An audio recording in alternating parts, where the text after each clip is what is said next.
بسم اللہ الرحمن الرحیم۔ تذکرہ اولیاء میں مرقوم ہے کہ خلاج کے کان ناک کاٹ دیے گئے، اس کے آخری کلام کے بعد اس کی زبان کاٹ دی گئی، پھر نماز شام کے وقت اس کا سر تن سے جدا کر دیا گیا۔ ایک اور روایت جو کچھ یوں ہے کہ خلاج نے اپنے دونوں کٹے ہوئے خون آلود بازو اپنے چہرے پر ملے، ان کا چہرہ خون سے دکھنے لگا۔ جب ان سے پوچھا گیا کہ آپ ایسا کیوں کر رہے ہیں، کہنے لگے میرے جسم کا بہت خون بہہ چکا ہے جس سے میرا چہرہ زرد پڑ گیا ہوگا۔ میں نے اپنے چہرے کو سرخ اس لیے کیا تاکہ لوگ یہ نہ سمجھے میرا چہرہ کسی ڈر یا خوف سے پیلا پڑ گیا ہے۔ پھر لوگوں نے سوال کیا آپ نے چہرہ تو سرخ کر دیا مگر اپنی کلائیوں کو خون سے تر کیوں کیا؟ جواب دیا کہ وضو کے لیے عشق میں 2 رکعت کی نماز ہے جس کا وضو صرف خون سے ہی ہوتا ہے۔ جب منصور کے ہاتھ پاؤں بازو کاٹے جا چکے تھے اور آنکھیں نکال دی گئی تھیں، جلاد نے ان کی زبان کاٹنے کے لیے اپنا ہاتھ بڑھایا تو منصور نے کہا ٹھہر، میں ایک بات کہہ لوں۔ پھر آسمان کی طرف منہ اٹھا کے بولے یا الہی، اس تکلیف پر جو یہ مجھ پر تیرے لیے روا رکھے ہیں انہیں محروم نہ رکھنا، میں تیرے دیدار کے لیے آ رہا ہوں۔ اب جلاد نے حامد کے کہنے پر اس کا سر کاٹنے کے لیے اپنا ہاتھ اٹھایا، ساتھ ہی حلاج نے یہ کلمات ادا کیے واجد کے لیے اتنا کافی ہے کہ وہ تیرے ساتھ ایک ہو جائے، میں تیرے دیدار کو آ رہا ہوں۔ حلاج کا کٹا ہوا سر نیچے آن گرا، اس کے جسم کا تیل سے تر کر دیا گیا اور پھر آگ لگا دی۔ خاکستر کو ایک مینار سے دریا دجلہ میں پھینک دیا گیا۔ علامہ حضرت زکریا قزوینی لکھتے ہیں جب انہوں نے پھانسی دینے کے لیے جانے لگے تو انہوں نے ایک حاجب کو بلایا اور کہا کہ جب مجھے جلایا جانے لگے تو دجلہ کا پانی چڑھنا شروع ہو جائے گا اور قریب ہوگا کہ پانی بغداد کو غرق کر دے۔ جب تم یہ منظر دیکھو تو میرے راک پانی میں ڈال دینا تاکہ پانی ساکت ہو جائے۔ جب انہیں پھانسی دی گئی اور جلایا گیا تو دجلے میں طغیانی آ گئی، حتیٰ کہ خطرہ پیدا ہو گیا کہ بغداد غرق ہو جائے گا۔ تو خلیفہ نے کہا کیا تمہیں پتہ ہے کہ منصور حلاج نے اس بارے میں کچھ کہا تھا؟ حاجب نے کہا ہاں امیر المومنین، اس نے اسی طرح کہا تھا۔ تب اس نے حکم دیا جیسا اس نے کہا تھا ویسا ہی کرو۔ پھر انہوں نے راک پانی میں پھینک دی، پانی کی سطح پر وہ راک اس طرح اکٹھی ہو گئی کہ اللہ لکھا ہوا نظر آتا تھا اور پانی ساکت ہو گیا۔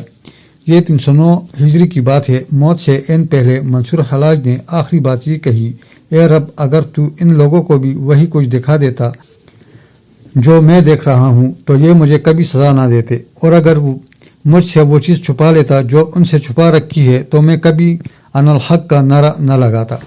اے اللہ میرے قاتلوں کو معاف کر دے۔ واللہ عالم۔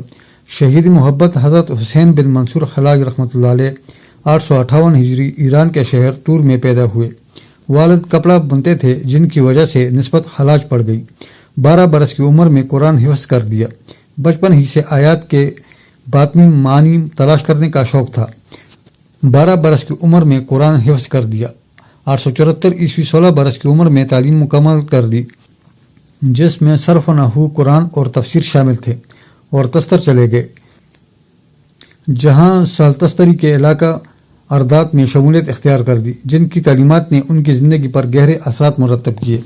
876 ہجری اس زمانے کے تصوف کے اہم مرکز بصرے چلے گئے اور وہاں عمرو المکی کے سلسلے طریقت میں شامل ہو گئے۔ 878 ہجری ابو ایوب آقا کی بیٹی سے شادی کر دی، بعد میں عمرو المکی ان کے مخالف ہو گیا۔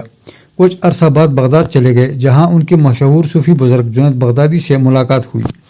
897 عیسوی دوسرا حج کرنے کے بعد بحری جہاز کے ذریعے ہندوستان کا سفر اختیار کیا جس کے دوران ہندو مت اور بدھ مت کے پیروکاروں سے واسطہ پڑا۔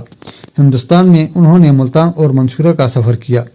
بغداد واپسی پر جادو، افسون، ترازی اور جنات سے رابطے کے الزامات لگے۔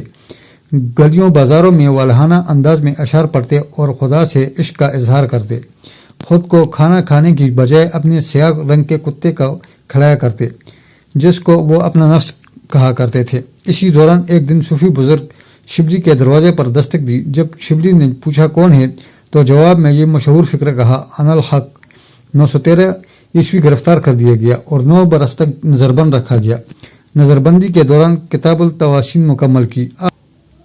آخر بار سوخ وزیر حامد العباس کی ماں پر مقدمہ چلایا گیا۔ قاضی ابو عمر ابن یوسف نے حکم نامہ جاری کر دیا گیا کہ تمہارا خون بہانا جائز ہے۔ 25 مارچ 922 عیسوی کی رات کو قید خانے میں ابن خفیف آ کر ملے، پوچھا عشق کیا ہے؟ خلاج نے جواب دیا کل خود دیکھ لینا۔ 26 مارچ 922 عیسوی پہلے ان کو سولی دی گئی، پھر ان کے ہاتھ کاٹے گئے، پھر پیر کاٹے گئے اور آخر میں سر قلم کر دیا گیا۔ اس کے بعد ان کی لاش پر تیل چھڑک کر آگ لگا دی گئی اور رات دریائے دجلہ میں بہا دی گئی۔ چڑھا منصور اصولی پر جو واقف تھا وہی دلبر، ارے ملا جنازہ پڑھ میں جانوں میں میرا خدا جانے۔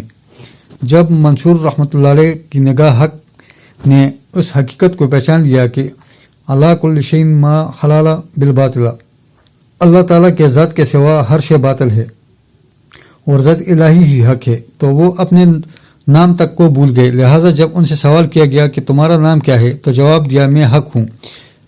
منتہا میں ہے کہ محبت کی اصدق 3 چیزوں میں ظاہر ہوتا ہے۔ محبوب کی باتوں کو سب کی باتوں سے اچھا سمجھتا ہے، اس کی مجلس کو تمام مجالس سے بہتر سمجھتا ہے اور اس کی رضا کو اوروں کی رضا پر ترجیح دیتا ہے۔ کہتے ہیں کہ عشق پردہ کرنے والا اور رازوں کا افشاں کرنے والا ہے اور وجد ذکر کی شیرنی کے وقت روح کا غلبہ شوق کا بازار اٹھانے سے عاجز ہو جاتا ہے، یہاں تک کہ اگر وجد کی حالت میں انسان کا کوئی عضو بھی کاٹ دیا جائے تو اسے محسوس تک نہیں ہوگا۔ مولانا رومی رحمۃ اللہ علیہ فرماتے ہیں جو دنیا کو پہچان لے گا وہ زاہد ہو جائے گا اور جو اللہ تعالیٰ کو پہچان لے گا وہ اللہ تعالیٰ کی رضا و خوشنودی کو ہر چیز پر مقدم رکھے گا، اور جو اپنے ہی کو نہ پہچانے گا وہ تو زبردست غرور اور دھوکہ میں مبتلا رہے گا۔ حضرت شیخ منصور رحمۃ اللہ علیہ تذکرہ اولیاء۔ تو دوستو یہ تھی آج کی اپڈیٹس۔ مزید ویڈیوز کے لیے چینل کو سبسکرائب کریں اور بیل آئیکن لازمی پریس کریں۔ شکریہ۔